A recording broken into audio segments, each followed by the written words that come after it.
ඔය යාළුවනේ අපි දැන් Toshiba washing machine එකකට රිපෙයාර් කරන්න යන්නේ. මේකේ පෙන්න දේ බලපුවාම E2 error එක පෙන්නනවා. ඒක අපි රිපෙයාර් කරන්න යන්නේ කොහොමද කරන්නේ කියලා බලමු. ඉස්සෙල්ලා මේ කවර් එක ගලවා ගන්න ඕන. යාළුවනේ පේන දේ Toshiba washing machine එක මේකේ E2 error එනවා. අපි දැන් මේක කවර් එක ගලවලා චෙක් කරන්න යන්නේ මොකද්ද ෆෝල්ට් එක කියලා.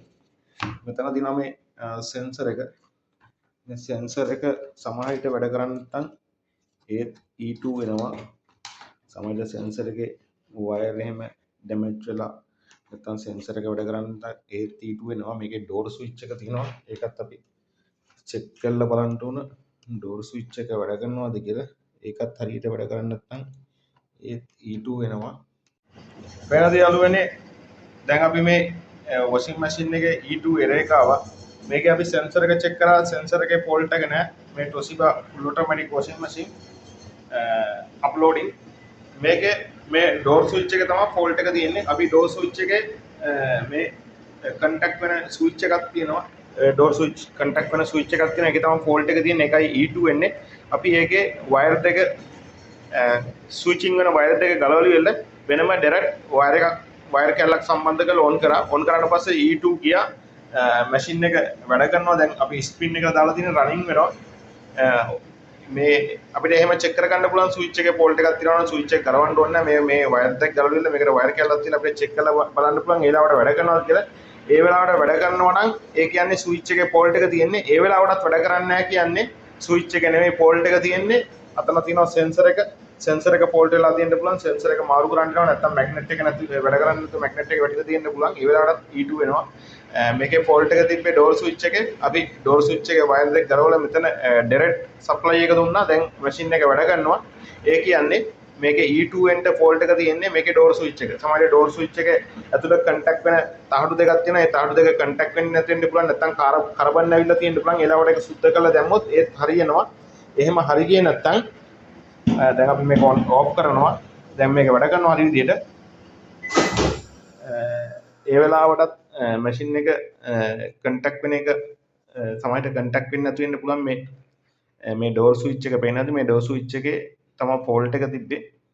සමහරවිට ඔයාලට E2 වෙනවා නම් මෙහෙම වයර් කැල්ලක් සම්බන්ධ කරලා ඩෝර් ස්විච් එකේ එන වයර් දෙකට වයර් කැල්ලක් සම්බන්ධ කරලා ඩිරෙක්ට් ඔන් කරලා බලන්න පුළුවන්. ඒ වෙලාවට E2 වෙන්නේ නැහැ කියන්නේ ඩෝර් ස්විච් එකේ තමයි ෆෝල්ට් එක තිබිලා තියෙන්නේ.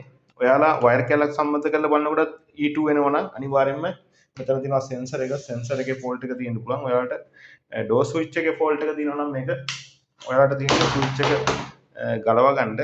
ගලවලා අරගෙන ඉවරලා චෙක් කරගන්න පුළුවන්. මේක ඩෝර් ස්විච් එක මේ තියෙන මේක තමයි ඩෝර් ස්විච් එක. මේකේ පේනවා ඇති මේ ඇතුලේ තහඩු දෙකක් තියෙනවා.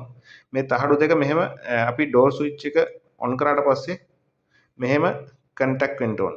මෙහෙම කන්ටැක්ට් වෙන්නේ නැතුව මෙහෙම ලූස් එකට තියෙනවා නම් ඒ වෙලාවට කික් කරලා E2 වෙනවා. ඔයාලට මේක ඇඩ්ජස්ට් කරලා හදා ගන්න පුළුවන්.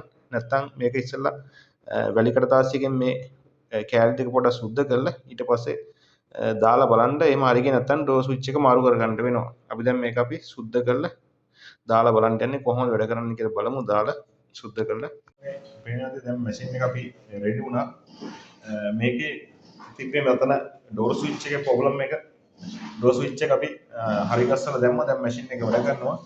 E2 මේ E2 පෙන්නන්නේ ඩෝර් ස්විච් එකේ තමයි ෆෝල්ට් එක තිබ්බේ. දැන් E2 ගියා. දැන් මැෂින් එක වැඩ කරනවා. ඔයාලටත් ඒ වගේ ෆෝල්ට් එකක් තිබ්බොත් ඩෝර් ස්විච් එක මාරු කරගන්න නැත්නම් රෙඩි කරගන්න පුළුවන් චෙක් කරලා ඊට පස්සේ මෙතන තියෙනවා සෙන්සර් එක. ඒකත් බලා ගන්න ඕන. සෙන්සර් එකේ ෆෝල්ට් එකක් එන්න පුළුවන්. නැත්නම් ඩෝර් ස්විච් එකේ ප්‍රොබ්ලම් එකක් තියෙනවා නම් තමයි E2 වෙන්නේ. දැන් E2 ගියා. දැන් මැෂින් එක වැඩ කරනවා. දැන් අපි මැෂින් එක දාලා තියෙන්නේ පේන ඇති මැෂින් එකේ ඔන් එකේ තියෙන්නේ. දැන් මැෂින් එක හරි විදියට වැඩ කරනවා. පේන ඇති මැෂින් එක වැඩ කරනවා දැන්. ඕකේ යාළුවනේ වීඩියෝ එක ලයික් කරන්න, subscribe කරන්න. thank you.